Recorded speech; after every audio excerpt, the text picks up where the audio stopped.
সময় খাওয়ার জন্য ইচ্ছে করে হবে না। 90 মিনিট কত? 1.5 ঘন্টা। 2 ঘন্টা পাস করে যাবে। 2 ঘন্টা 90 মিনিট মানে 1.5 ঘন্টা, সেটা বলছি। 90 মিনিট হয়ে যাবে 2 ঘন্টা, প্লাস যেটা ব্রেক আছে সেটা আলাদা, ঠিক আছে? তাই হয়তো তাহলে তোমাকে এমনি রাখেনি, তুমি কতক্ষণের জন্য তৈরি থাকবে? 2 ঘন্টা ভুল। তুমি সকালবেলা থেকে তৈরি হয়ে যাবে রাত্রিবেলা অবধি। তুমি যখন সবাই বিশ্রাম নেবে তোমাকে তখন করতে হবে। আমাদের শরীর কি করে? সারাদিন খেটে খুটে এলো, রাত্রিবেলা যখন ঘুমোচ্ছি, আমরা ঘুমোচ্ছি, সিস্টেম ঘুমোচ্ছে না, সিস্টেমটা অ্যাক্টিভেট হচ্ছে, রিপেয়ারিং মুডে চলে যাচ্ছে। আমরা ওরা খেলছে ততক্ষণ আমাদের চুপ করে বসে থাকতে হয় মাঠে। জেল হয়ে গেল সঙ্গে সঙ্গে আমাদের খেলা শেষ, মানে কোথাও কেউ ইনজুরি হয়েছে কিনা প্রত্যেকটা প্লেয়ারকে চেক করতে হয়, যাতে পরের জন্য তৈরি করতে হবে।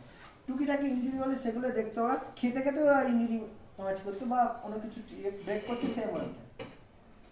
যদি 10 মিনিটের ব্রেক হয় 10 মিনিটও তোমাকে দৌড়াতে হবে, যদি আধ ঘন্টা ব্রেক হয় আধ ঘন্টাতেও করতে হবে।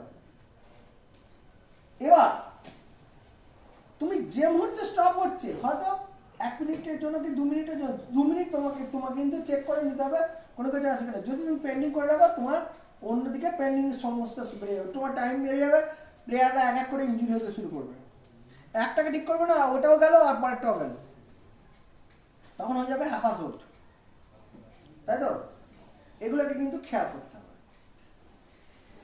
সেই কারণের জন্যই আর বেশি মালা দেখালে চলবে না, কোনো মালার জায়গা নেই। হয়ে গেছে যেগুলো মোটামুটি হয়ে গেছে, যাও ঠিক আছে, নেক্সট আবার নেবার জন্য ওয়েট করতে হবে তোমাকে। পরেরটা কি আছে? হয়তো সিম্পাথি দেখাচ্ছে, তুমি কাউকে কখনোই সিম্পাথি দেখাবে না, তুমি ঠিকঠাক থাকো, তোমার মাথায় কাঁঠাল ভেঙে খাবে। তোমাকে সিরিয়াস হতে হবে, বুঝতে হবে এবং করতে হবে। সিম্পাথি নেই, ভেঙে গেছে, তোমার তো ভাঙেনি, যার ভেঙেছে সরিয়ে দাও, বলো ইনজুরি, ঠিক আছে যাও। ও ডক্টর আছে, ডক্টর তোমার উপরে ডক্টর বসে আছে, ডক্টর কিছু নড়বে না চড়বে না, আর দেখলো হ্যাঁ ভেঙে গেছে, যাও চলো মারতে পারবে না, ডক্টরকে প্রথম কল করে না, ডক্টর দৌড়ে আসবে, মালটাকে নিয়ে আসো, মায়ের নিয়ে আসো, তারপর আমি দেখছি।